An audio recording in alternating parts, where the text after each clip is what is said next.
We wanted to have Indian troops in the parade and to have also Indian Rafale in the sky. Indian army को पूरा world आज salute करता है और पूरा कश्मीर, पूरा इंडिया। रिसेंटली ही एक स्टेटमेंट आती है फ्रांस की जानिब से कि हम चाहते हैं फ्रांस में इंडियन आर्मी की परेड, उसके अलावा हम चाहते हैं इंडियन एयरफोर्स के राफेल जेट हमारे आसमानों पर, और इस दिन को जो है वो याद रखा जाए। शहबाज शरीफ साहब कह रहे हैं कि अगर सस्ता आटा ना मिला तो अपने कपड़े बेचूंगा और आवाम को आटा दूंगा। जंग तो ये जीते नहीं है, एवं की कौन सी जंग जीते हैं? 65 में भी कुछ। अब आप बड़ी तल्ख बातें कर रहे हैं। नहीं बाट साहब, क्यों नहीं जीते? हम जीते हैं। नहीं नहीं नहीं बताया आपने, लेकिन लॉजिक के साथ बताना है। नहीं नहीं हम मुझको पता नहीं नहीं बाट साहब नहीं, अल्लाह नहीं बाट साहब। जब जंग हुई थी ना 65 की, तो वो लोहारी का बाहर नेमत कदा होटल है ना, देखा हुआ आपने?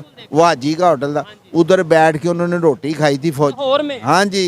कौन इसका जिम्मेदार है? किससे सवाल किया जाए? कौन देगा जवाब? अब जंग कोई जीते नहीं है लोग, इन्होंने बैजेस ऐसे लगाए हुए, पता नहीं कि मतलब कौन सी जंग इन्होंने। क्या ये इसीलिए पैदा हुए हैं? पाकिस्तान चौथे नंबर पे आ गया माशाल्लाह। तो पाकिस्तानियों को मुबारक हो कि कर्जा मांगने में हम चौथे नंबर पे आ गए।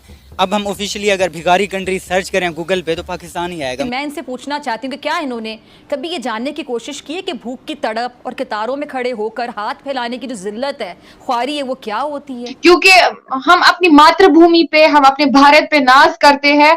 हम जिस कंट्री में रहते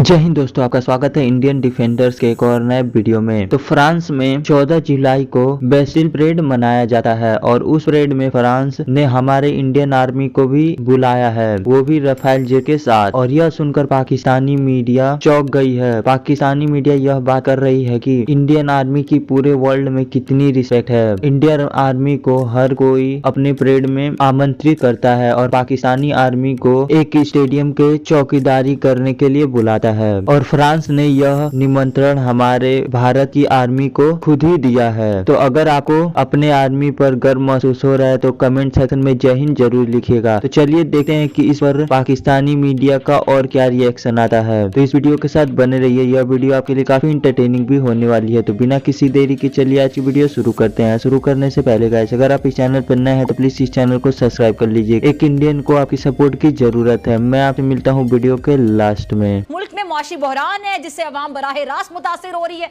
और हमारे जो वज़ीर आज़म साहब हैं मियां मोहम्मद शहबाज शरीफ साहब, उन्होंने कौम से सस्ता आटा दिलवाने का एक वादा किया था अपने जज्बाती अंदाज में। क्या कहा था, जरा सुनिएगा। तो जो कीमत पंजाब में होगी अगले 2 दिनों में वो पता चल जाएगा आपको।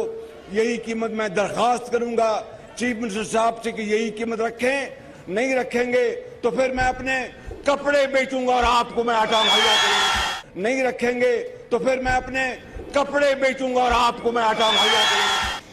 तो वज़ीर आज़म शहबाज शरीफ साहब कह रहे हैं कि अगर सस्ता आटा ना मिला तो अपने कपड़े बेचूंगा और आवाम को आटा दूंगा। लेकिन इस तकरीर का असर कुछ यूं हुआ कि कराची से खैबर तक गरीब को पेट भरना, तन ढापना मुश्किल हो गया। मुफ्त नहीं, सही रेट का जो आटा है वो भी कतारों में लग कर लेना पड़ा है। माएँ, बहनें, बच्चे, बुजुर्ग सड़कों पर बाकायदा जलील हो रहे हैं। और जब ये जिल्लत हद से बाहर हुई तो इस जिल्लत से आज़ाद होकर दुनिया से कूच कर गए। शहबाज शरीफ साहब, आप तो मुल्क की तकदीर बदलने के लिए आए थे, अवाम को महंगाई से निजात दिलाने के लिए आए थे। आज भी लोग यूटिलिटी स्टोर्स के बाहर जरा जाके देखें, कतारों में खड़े हैं, गुस्से मायूसी के आलम में घर लौट जाते हैं बेचारे। क्या ये इसीलिए पैदा हुए हैं कि आप इनसे एक रोज वोट मांगे और फिर ये सारा साल आपसे आरा मांगते रहे? ठंडे कमरों में और गाड़ियों में बैठने वाले हुक्मरानों ने खुदा जाने ये मनाजिर कभी देखने की जहमत की भी है कि नहीं? मुझे लगता है शायद नहीं की है। लेकिन मैं इनसे पूछना चाहती हूँ कि क्या इन्होंने कभी ये जानने की कोशिश की है कि भूख की तड़प और कतारों में खड़े होकर हाथ फैलाने की जो जिल्लत है, ख्वारी है, वो क्या होती है? रिसेंटली ही एक स्टेटमेंट आती है फ्रांस की जानिब से कि हम चाहते हैं फ्रांस में इंडियन आर्मी की परेड, उसके अलावा हम चाहते हैं इंडियन एयरफोर्स के राफेल जेट हमारे आसमानों पर, और इस दिन को जो है वो याद रखा जाए। क्या कहेंगे सर इस बारे में? अपनी विचारधारा रखिएगा। देखिए, इंडियन फोर्सेस ये ना एक बहुत पुरानी ट्रेडिशन है।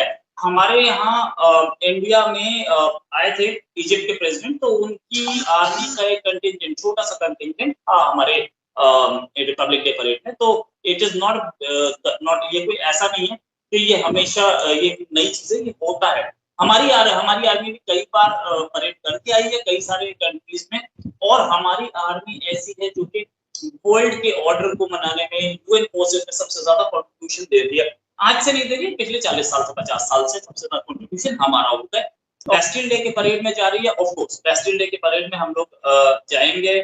साथ में ये तो एक चीज है, this is one thing, this is one demonstration that India और अमेरिका की दोस्ती है, इंडिया और फ्रांस की दोस्ती अच्छी है।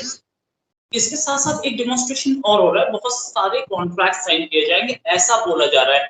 आत्मनिर्भर भारत के तहत पे सैफरन फ्रांस की जो कंपनी है जो कि जेट फाइटर के इंजन बनाती, उसने भी ऑफर किया हमें अपना इंजन देने के लिए। अब इंजन को बहुत कम कंपनीज बनाती हैं। कि हर स्कूल में वो मैंडेटरी है जहाँ पे आपको फेक हिस्ट्री पढ़ाई जाती है, आपको असल हिस्ट्री से, रियल हिस्ट्री से ना महरूम रखा जाता है। आप देखो मतलब सीरियसली, अब उनको तो जो दुनिया की इंफॉर्मेशन उनको तो अब इंटरनेट पे वो थोड़ा सा रिसर्च करे, उनमें वो है ही नहीं, अब वो क्षमता ही नहीं रही है पाकिस्तानी अवाम में, क्योंकि उस प्रकार से उनका वो मेंटेलिटी, वहां पे मेंटल सेटअप बनाया गया है ना। आप देखो कॉलेज में, स्कूल्स में, हर जगह, बाहर, घर, अंदर, सब जगह पे जो है उन्होंने सिर्फ इंडिया और कश्मीर का नारा लगाना है। अब वो बात करते हैं फंडिंग की, कश्मीर के लोग जो है जूझ रहे हैं, कश्मीर की आर्मी, हम लोग आगे क्लियरली कहते हैं कि हमारी आर्मी हमारे साथ शाना बशाना खड़ी होती है। इंडियन आर्मी को पूरा वर्ल्ड आज सैल्यूट करता है, और पूरा कश्मीर, पूरा इंडिया क्यों ना करे।